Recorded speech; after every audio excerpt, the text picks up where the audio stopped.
what is the best way to eat. Almost, if you have a toddler in the house, he or she is the best teacher for you. Just observe the way they eat, when they eat, how they eat. You can learn from that. Then, if you can implement that in your lifestyle, that is what will keep you healthy.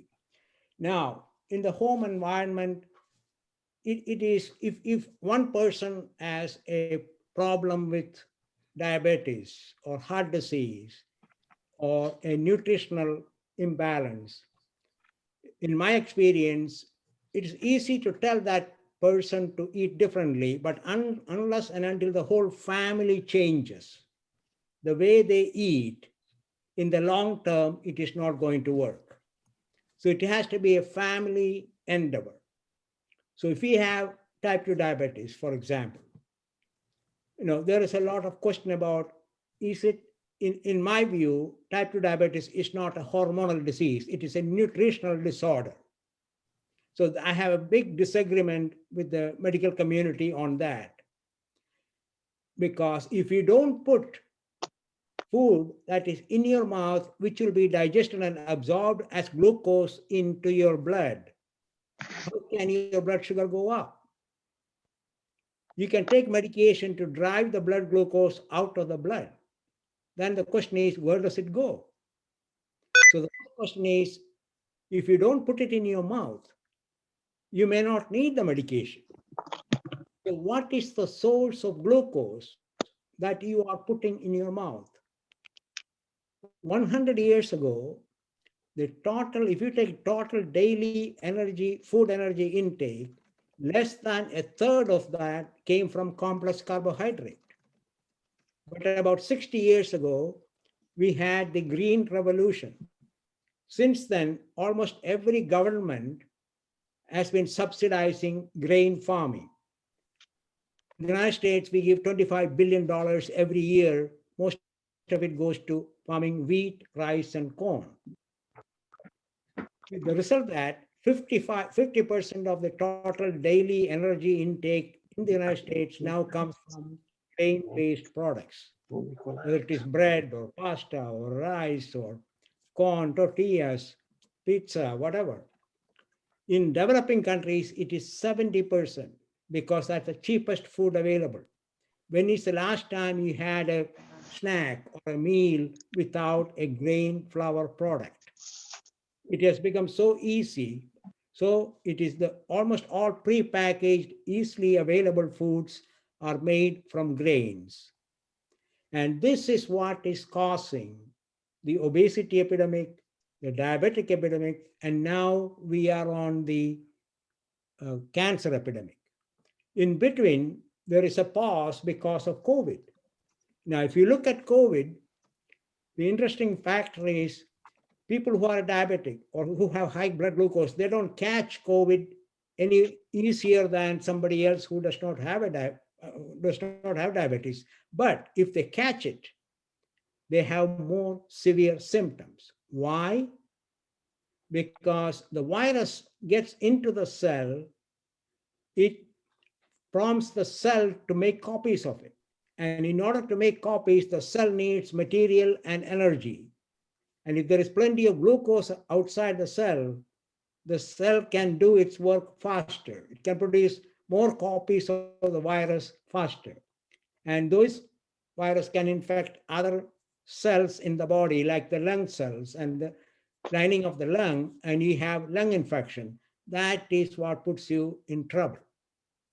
So if you have diabetes, if you have blood sugar, it is not that you catch COVID-19 any easier, but once you catch it, you can suffer more.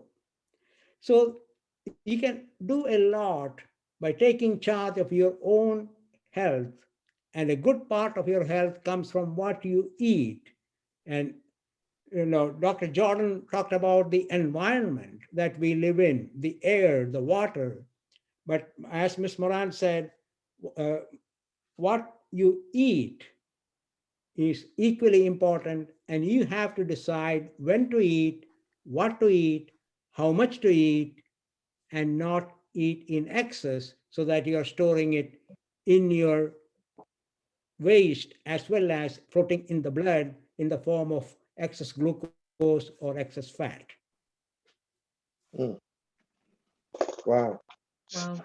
Thank you so much, Dr. John. I'm now more conscious because if there is something delicious on the table, then I tend to want to eat more of that.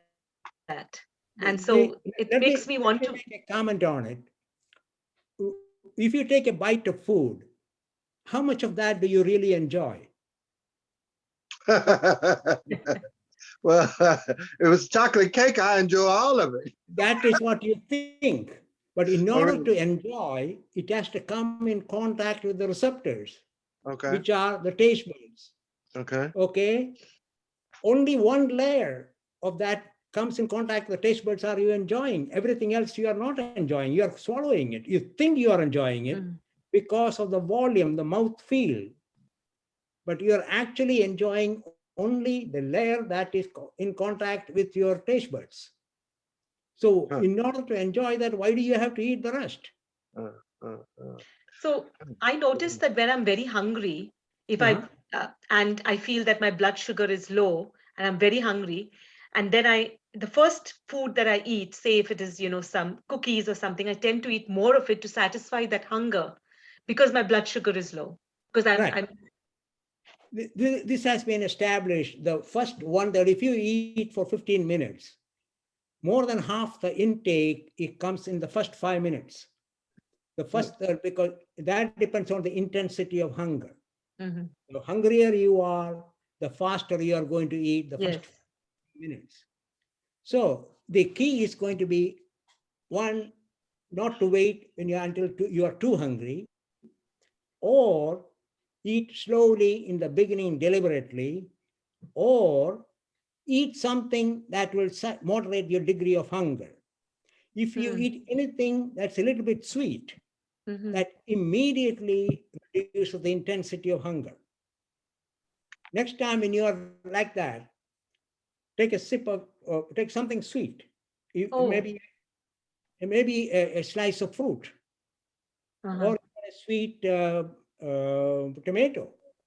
Chew on it, and your intensity will go down. Oh. And Hmm. then you sit down and enjoy it because you have to slow down, you have to chew, you have to release the nutrients into the mouth to fully enjoy it. The second thing you cannot do is you should not be watching anything like TV, or because your human brain cannot concentrate on two things at the same time. So Hmm. if your brain is responding to the taste buds, then you cannot be watching something because the brain will give priority to what you are watching. What about reading while eating? I tend Same to read. thing. Same thing. If you are concentrating on anything, if somebody even talking, do that in between bites. Oh. When there is Hmm. food in your mouth, concentrate on the food. Hmm. If you're Well, listening to somebody, do it in between. And then take a sip of water to clean your taste buds so that the next bite you can enjoy to the fullest. Otherwise, the taste buds are occupied and you don't enjoy the intensity of enjoyment goes down.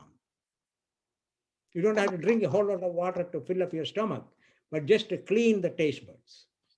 Uh, Doctor, I think I hear you indicating that the brain has the capacity to know what you're eating and whether you need it and how much you'll need before you use it.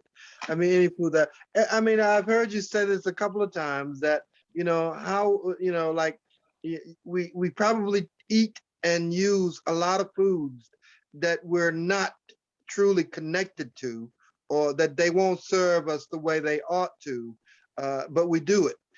But the brain has a way of knowing what we need, how we need it. And I've seen dogs like that. I mean, a dog will sniff grass and eat it. It's like he's looking for a particular taste that will satisfy his appetite and be the solution for how he's feeling. Now, I don't know about all that, but I mean, and in our own minds, like at dinner time, well, what do you have a taste for? What do you have a taste for? It's like a prescription, because I mean, we do eat out of a solution for a feeling, and how we feel and that kind of thing, and getting to a balance, getting to a proper balance. Just like to hear your comments on that. Yes, all you have to again look at the toddlers. They don't know anything about protein or carbohydrate or vitamin or mineral, yet they pick and choose. And I mentioned earlier or in another meeting that when Dr. Clara Harris took 15 toddlers and put them in a hospital ward and allowed them to pick and choose what they wanted to eat. Some of them had they were underweight, and one child had rickets, which is a bone deformity because of vitamin D deficiency. And she put cod liver oil in a container on the food tray, and this child voluntarily went and drank the cod liver oil until the rickets, the bone deformity healed, Huh. and then he never touched it. Hmm. How can the child know Mm. Huh. that the cod liver oil contains what the nutrient that the brain needs, the child needs? How Uh-huh. can he know how much to take? And how can he stop taking it when the need is met? Hmm. If Mm-hmm. a toddler can do that, why can't we? Right. Because Right. we are not paying attention to Mm-hmm. the signals coming from the mouth and Mm. nose. Mm. Wow, amazing. I mean, you're walking through the grocery aisle and you're looking at different vegetables and you're evaluating, okay, I mean, I don't have a scientific process I follow. I just look at the vegetables and decide. I haven't had that in a while because I'm driven by a variation in taste. I think no, one of my favorite vegetables is Swiss chard. I love Swiss chard. It's just an amazing taste and flavor. Most people won't use it or eat it, but I like it because it's leafy and it has some valuable nutrients, that along with kale.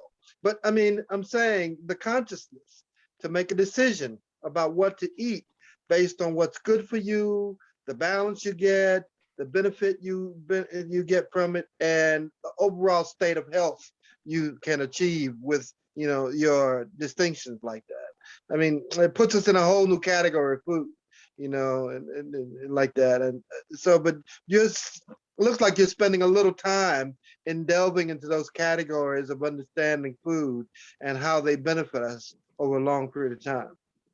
Yes. That Mm, what I'm suggesting is simply your brain knows at any given time what your body needs. uh-huh. More Huh. importantly, nobody else knows. Okay. Okay. Sometimes you're hungry, you open the refrigerator and nothing appeals to you. Why? Uh-huh. Huh. Or if you go back to the buffet a second time, you take something different. Uh-huh. Why? Because your Uh-huh. brain is trying to tell you what your body is lacking. You listen to your brain, but Uh-huh. more importantly, register the amount that you are consuming so that the brain can tell you when you had enough. Hmm. Wow, that's phenomenal.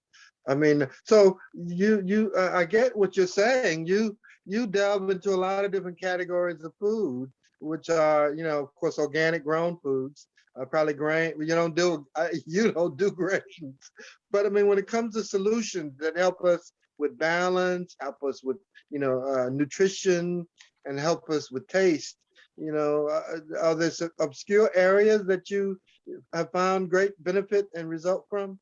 Well, the simplest way to answer that will be try to eat three different vegetables a day, three Uh, different fruits a day, three different mhm. nuts a day.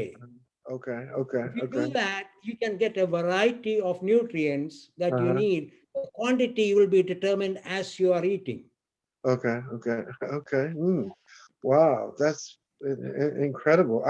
I'm just fascinated with that. I I grew a garden. I've been gardening now for about 3 or 4 years, and I've got some unique stuff. I've tried all kinds of stuff. Some work, some things work, some don't. But I like the idea of growing what you have an appetite to taste and what the benefits are nutritionally for you. And so over time, but I mean, of course, what does that mean going forward and long term? Yeah, I'm fascinated. And I know that foods have a medicinal value. They definitely have a medicinal value, but we do have to spend a lot more time trying to find the intrinsic value of the medicinal value of the food. You know, it's like, but one thing that has challenges me is that some foods, I mean, health and food is amazing. Sometimes a food that you want to eat, but you can't eat. You know, I mean, as soon as you taste them, your appetite vanishes. For me, as soon as I taste it, my appetite gone. I mean, I don't feel like that's probably true. I never understood that. How is it that you can't eat the food that you thought you wanted, but then when you sit down to eat it, it doesn't taste right? Well, for the simplest explanation for that will be when you took that bite, your brain knew that is the nutrient that was looking for is not in that particular food Oh, that you're biting right wow. now. Wow. The same food later on, you will enjoy it as much as you did before. Uh-huh. Uh-huh. So that is not, sometimes even after you finish eating, Uh-huh. you're still hungry. Okay. Okay. Why? Uh-huh. Because the ingredients in that meal did not provide what the body was looking for. Uh-huh. So Uh-huh. don't worry about those things. Since we have multiple occasions to eat in a given day, Uh-huh. your brain will direct you to something else or some other food. Keep in mind, all around the world, people are living healthy lives by Uh-huh. eating foods which look different, taste different, smell Yeah. Yeah. different, different Yeah. Yeah. color, but they Yeah. all have the same nutrients. It is Yeah. packaged different. That's all. Yeah. That's true. That's very true. Huh. Amazing. Okay. Well, so one element that I'd really want to spend or explore, if you will, is that, you know, when people, I mean, the biggest fellowship that people can have is sharing a meal together. You know, I mean, I think, and so, and when we sit down with friends, family, and members of our community to share a meal, I mean, the hopes are that we break more than bread. You know, we break more than bread, and that we share. And that's, I think, in, you know, scriptural elements, you know, the breaking of bread is a fellowship of a community, of understanding and complement. Of course, well, the suggestion is that when we break bread, we're really sharing love. We're really sharing love and showing love with each other in a comfortable, relaxed, and communal setting. You know, I mean, that's probably the missing ingredient in every good recipe. Well, that is true. I totally agree with it. But only disagreement I have is if you eat more, you are not loving more. That's probably true. That's if you eat more. You can eat modestly and still love more. Okay, okay. Well, I encourage a group that I was with recently, and I got huge uh, retrobations about.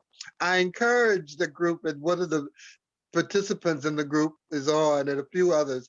I encourage the the entire group, I encourage them all to lose 5 pounds. I encourage everybody, and I being among them. Can I say that I lost it? I don't know. It was about a month ago, and so I encourage everybody to lose 5 pounds. I thought we could afford that, you know, but I don't know. Anybody that's on that was attending, if you'd like to share, please do. You know who you are, and I can say that I lost my 5. I lost my 5. I'd love to hear what other people have to say about the foods and the foods they're eating, you know, and what kind of benefit they're getting from that, you know. Anyone else? Back to you, Ramona. Dr. John, you're always you're just exceptional in all of your, you know, discussions, and I really appreciate that. I really appreciate that, Dr. John. Um, Mhm. Thank you for having me. And my website is drjohnonhealth.com. Uh-huh, uh-huh. Thank you, Dr. John, for that. I will remind myself to eat mindfully, intelligently, and prayerfully. So, Yeah. Well, Uh-huh. the key is we all enjoy eating, but what I'm suggesting is enjoy what you eat. Yes, yes, I definitely. And with less preoccupation and distractions. I'm going to keep that Jeffrey Archer novel on the shelf while I eat. Let me say this one thing as a reminder. A few years ago, I had the pleasure of having dinner with a friend of mine. He's gone on now, but he was a prime minister for Dominique, the island of Dominique. Him and his wife were the prime minister now of Dominique. Now, she was a caterer. I'll never forget this. She made a prune souffle. I'll never forget it. She made a prune souffle, and every bite of that was amazing. It was just an amazing dish, and she had the guava juice for there. So I say that to say this, that foods are remarkable, they're memorable, they have value, and I dare to say that the benefit of that dinner was based on the fellowship that we shared, and I never will forget it. And so when we have the opportunity to share and show good food with people, if you take the time to make it remarkable, it will be. So that, Dr. John, I appreciate your insights and perspectives remarkably about these things. Okay, very good, very good. Thank you, Dr. John. Thank Yes. you. Claire, do we have Mr. Patrick next?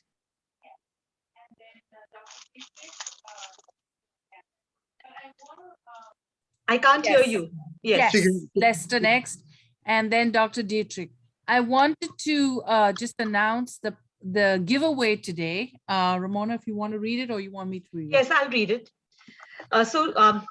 Today's giveaway is a beautiful book, The Promise Within the Garden, a meditative journey into the heart of God by Dr. Kim Grome. So thank you for attending. We will draw a raffle at the end of today's session. Just for attending today, you have a chance to win this lovely book. It is, again, The Promise Within the Garden. Very good, very good. Okay, awesome. So Lester, Patrick, Elton, do you want to introduce Lester? Sure, so I'd love to introduce. Our next speaker is a profound and world-class author. I think he has the provisions for his book articulating some of the challenges that we have faced and will face, and it offers us an insight into a unique capacities for victory and our challenges. Now, life is not an easy passage sometimes, and we do have to face difficult circumstances and conditions. Our friend here, we have the privilege of sharing our same alma mater, North Carolina A&T State University, and he's written a incredible book about his challenges as a professional, as an employee, as a member of the military, and the challenges that he faced and were victorious with, and persecutions. And so it's an executive level analysis, but also an opportunity to explore how we dig deep into our challenges to get the victories out of them. And so our presenter is Mr. Lester Patrick, and he's written the book, what is that? Beginnings, Weak Start, Unapologetic Present. Unapologetic present, yeah. Mr. Patrick, please share. Good afternoon, everybody, and thank you, Elton, for that introduction. This book is my